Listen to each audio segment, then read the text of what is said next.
Hey everyone, I'm Jen and welcome back to my channel. I'm a woman in long-term recovery. I'm also a CARC, a SERPA, a rape crisis counselor, a Narcan trainer, and a syringe peer. And I have the honor of being the creator of Supplies for Life. If you look at my description box down below, you will find a link to all my social media, as well as right here. And you will also find Amazon wish lists, which are unbelievably important. They are what I use to help people in my local community who are struggling just home from incarceration, still in active addiction, who just, need a little extra help like we all do most of the time, actually. You will also find the link to Smacked, a documentary that I've been involved with when I was under my maiden name and just getting sober. You'll find me about halfway through the documentary. I'd really appreciate if you guys go give that channel a follow and like the video. She needs to be supported, Jessica Vecchione, so we can do a part 2 and show how now it's methamphetamines in the area and help educate the community. If you hear a cat, little cat is, I don't know, on a mission of some sort today. I figured I would do it over here in my living room in just more of a laid back setting for today's video because it's kind of heavy. As you can tell by the title, I'm going to talk about hepatitis C. Where shall I begin? Okay. I personally am going to put this out there immediately, and I had conversation with my husband about this because I wanted to make sure he was okay with me sharing all of this.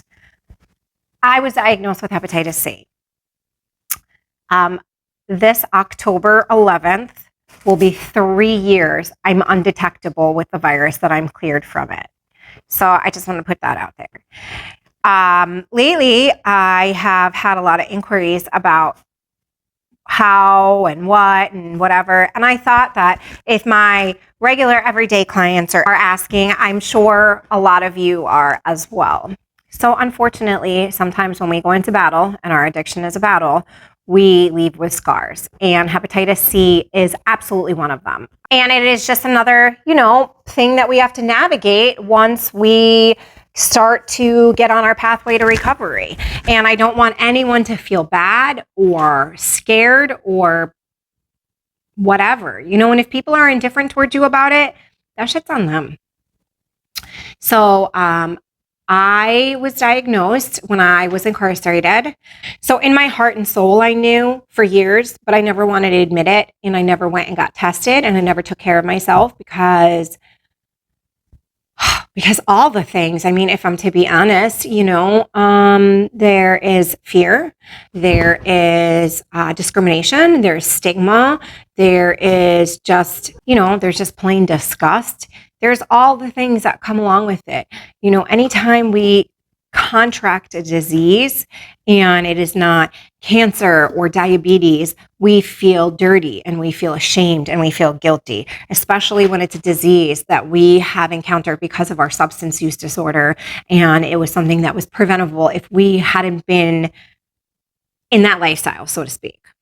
I was afraid and I was scared to go, and I didn't know how Jared was going to react, and I didn't know all those things. Then when I finally, once I was incarcerated and they did the standard and whatnot, they asked, would you like to be tested for HIV, hepatitis C, AIDS, yada, yada, yada. And I figured, well, now's as good a time as any, right? So I went and I was tested, and everything came back negative except for Hep C. And it was a really hard pill to swallow. And the way that the doctor told me was real shitty. He was like, so you have Hep C? And I said, no, what are you talking about? And that's how I found out. And it was very scary and lonely, and I didn't understand what was going on. And I did not know about treatment. I knew about interferon and how horrible it was and how disgusting it was to take, and how many people had such a low success rate with it and how it made you so sick and all that. And I just was kind of just shut down and scared. And I was already, sorry, the cats are jumping in a paper bag if you can hear it. And I was already in such a lonely, scary place, and I didn't know what to do. And then by the time I got to prison, I was able to find out that there was treatment that was in the form of pills, and I had an amazing nurse. I will never forget the first time she saw me.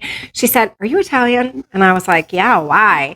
And she goes, just, I only meet white girls that are Italian that look like you from behind. And I was like, okay. It was funny, actually. So, she explained everything. That was like our bonding moment. It was funny. And it broke the ice and it made me feel less like she was superior and I was inferior. And she explained the medication to me. She explained how it went and what had to do and yada, yada, yada. And this was the crazy part. It's 12 weeks. I had to go in the morning, get my medication, and then I would go in the evening and get my medication, on the med line. And it was 12 weeks. And honestly, if it wasn't for her, I probably wouldn't have taken the treatment because I was so scared and so afraid I was going to be sick and everything that it was. And I took the medication. I went to the doctor and I had the test. The worst part for me, in all honesty, was the liver biopsy. They said that was going to be easy. I wouldn't even feel it. It was this, it was that. Bro, that was a complete and total lie. That shit was horrible. So because I was an inmate, I got brought to the outside hospital. I think I went to I don't even know. Actually, to be quite honest, I don't even know. And they brought me in cuffed and shackled throughout I had to walk the whole way cuffed and shackled. It was so fucking bad. And then when I got to the procedure room, you have to be in a sterile room and the needle is like this big. The needle was scary in itself. They numb the area and they go in between your ribs. Dude, they kept me up above my head like this because you have to raise your arms up, and they shackled me to the gurney. And while the procedure was done, I was handcuffed and shackled. It was horrible. And then once we got back to the prison, I had to stay in the medical unit overnight because you have to lay on the side. Yeah, you have to lay on that side to let your liver clot to prevent bleeding out. And then you have to be seen by the facility doctor the next morning. And then you get released and you go back into GP. After a few weeks went by, my results came in and they test to see if you have cirrhosis of the liver or how far out, like how bad your liver damage is. And surprisingly, mine wasn't that bad, but I was diagnosed with genotype 1A, which is the worst one, the hardest to treat. So that determined the strength of my medication. Some people can take the treatment for 8 weeks. Some people have to take it for 12. I had to take it for 12. So I started taking the medication. Like I said, I would go on the med line once in the morning, once at night. And I would take the medication. And the first couple weeks was rough. I was super duper tired because it makes you tired. And I had to, in the morning, I would get up and go on the med line and I would have to come back and eat some crackers or something. Otherwise, and it would bother my stomach. But other than that, in all sincerity, it wasn't terrible. It really wasn't. And if I was at home, it probably would have been that much easier because I would have planned my medication around my breakfast in the morning, and then I would have had it with dinner. You know what I mean? It would have been more comfortable, easier. So this is my way of telling you, do it. And you have to take your medication the same time every day. So that's why I went on the morning med line and the evening med line. And what could have been a horrible, little Lena, what could have been a horrible experience, because that nurse broke the ice and commented on my booty and made me laugh and was really kind to me and treated me like a human being and explained everything to me. And when I would go for blood work and checkups and stuff, she was the nurse that was there. And she just made the whole procedure so much better. And I'm just grateful for her. I wish I knew her name because I would send her a thank you letter. She worked at Taconic Correctional Facility. Her doing that just brought us back both down to an even playing field and made me feel more comfortable. And that's what I hope to be able to do for my local people who are experiencing this. So I read a community survey, if you will, a few years back, probably in 2019. I think it was the 2018 survey for Delaware County. And the rates of Hep C had gone up 42% in the last 5 years. It's probably doubled and tripled by now.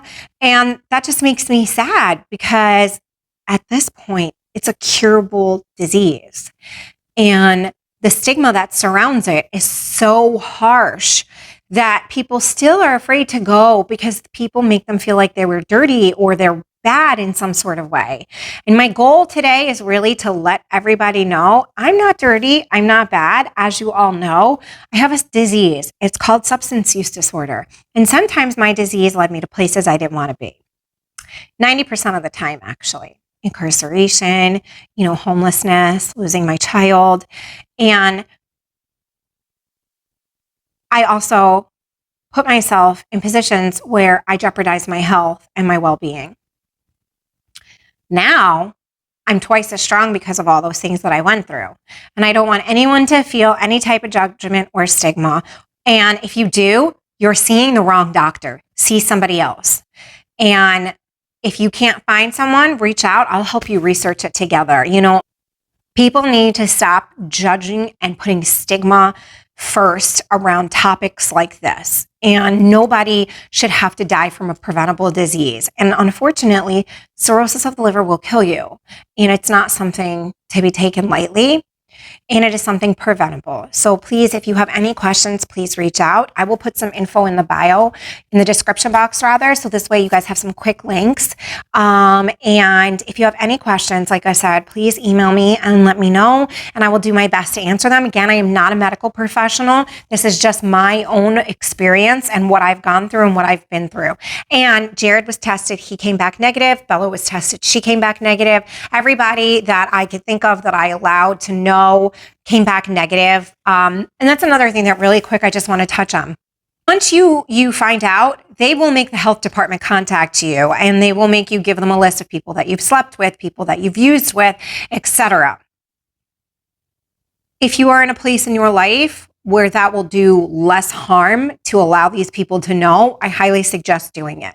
But if you are in a place in your life that this will do more harm to you and the person,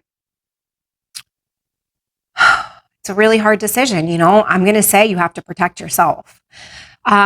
But like I said, reach out if you have any questions and I will do my best to answer them. I hope you guys all have a blessed, amazing weekend. I will be tabling at an event to do Narcan training. So I'm super excited about that as always. And remember, we recover loudly. So those behind us do not suffer in silence. Bye.